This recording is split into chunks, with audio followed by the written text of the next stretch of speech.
রাজত্ব এখানে আসেনি, এখন অনুমোদন নেই। সীমানার মধ্যে আছে, রাজত্ব এখানে আসে। এটা মৌনার, এটা তারপরে মৌনার মধ্যে বিল্ডিং করলেন কেমন?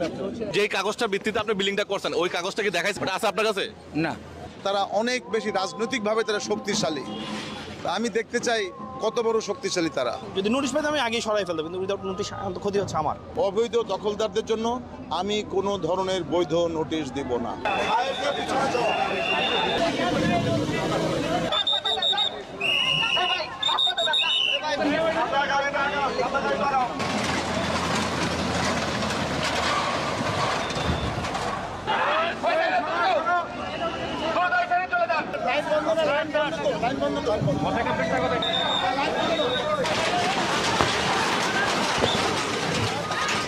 ভেঙে ফেলতেই হবে। এখানে ফার্নিচারের দোকান, এই বাম পাশের দোকান সব কিন্তু ভাঙা পড়ছে। আমাকে অনেকেই